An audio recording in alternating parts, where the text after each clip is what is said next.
താമരശ്ശേരിയിൽ വിദ്യാർത്ഥികൾ മർദ്ദിച്ച 10ാം ക്ലാസ് വിദ്യാർത്ഥി ഷഹബാസിന്റെ മരണത്തിൽ സ്വമേധയാ കേസെടുത്ത സംസ്ഥാന ബാലാവകാശ കമ്മീഷൻ.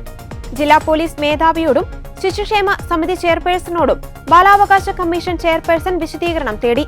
ലഹരിയും സിനിമയിലെ വയലൻസും കുട്ടികളെ സ്വാധീനിക്കുന്നുണ്ടെന്നും സംസ്ഥാന തലത്തിൽ ക്യാമ്പയിൻ സംഘടിപ്പിക്കണമെന്നും മനോജ് കുമാർ പറഞ്ഞു.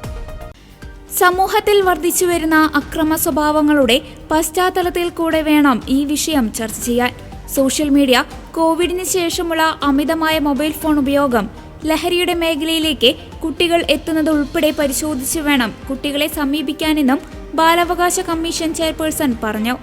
അതിനിടെ ഷഹബാസിന്റെ മരണത്തിൽ വിശദ അന്വേഷണം വിദ്യാഭ്യാസ വകുപ്പ് പ്രഖ്യാപിച്ചു. മന്ത്രി വി ശിവൻകുട്ടിയാണ് ഇക്കാര്യം ഫേസ്ബുക്ക് പോസ്റ്റിൽ അറിയിച്ചത്. പൊതുവിദ്യാഭ്യാസ ഡയറക്ടറാകും അന്വേഷിക്കുക. ഷഹബാസിന്റെ മരണം ഏറെ ദുഃഖകരമാണെന്നും മന്ത്രി പറഞ്ഞു. താമരശ്ശേരി ചുങ്കം പാലോറക്കുന്നിലാണ് 10ാം ക്ലാസ് വിദ്യാർത്ഥി ഷഹബാസ് ക്രൂരമർദ്ദനത്തിന് ഇരയായി കൊല്ലപ്പെട്ടത്. കോഴിക്കോട് മെഡിക്കൽ കോളേജ് ആശുപത്രിയിൽ തീവ്രപരിചരണ വിഭാഗത്തിൽ ചികിത്സയിലായിരുന്നു ഷഹബാസ്. രാത്രി 12:30 മരണം സ്ഥിരീകരിച്ചത്. ട്യൂഷൻ സെന്ററിൽ ഞായറാഴ്ചത്തെ യാത്രയയപ്പ് പരിപാടിക്കിടെയുണ്ടായ തർക്കത്തിന് ശേഷം സമൂഹമാധ്യമത്തിലൂടെ വിദ്യാർത്ഥികൾ തമ്മിൽ വാക്കുതർക്കം നടന്നിരുന്നു. ഇതിന്റെ തുടർച്ചയായാണ് വ്യാഴാഴ്ച വൈകുന്നേരമുണ്ടായ സംഘർഷം.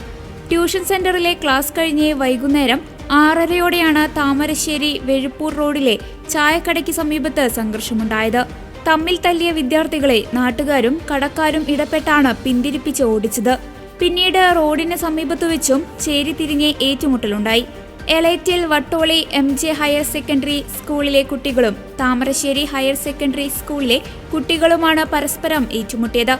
സംഘർഷത്തിനിടെ മർദ്ദനമേറ്റ് മുഹമ്മദ് ഷഹബാസിനെ തലയ്ക്ക് പരിക്കേറ്റു.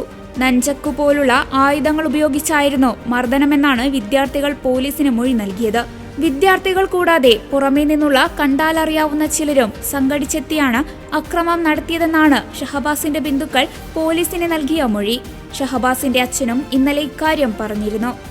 ഷഹബാസ് നമ്മളെ സംബന്ധിച്ചിടത്തോളം സ്കൂളിൽ നല്ലൊരു വിദ്യാർത്ഥിയായിരുന്നു.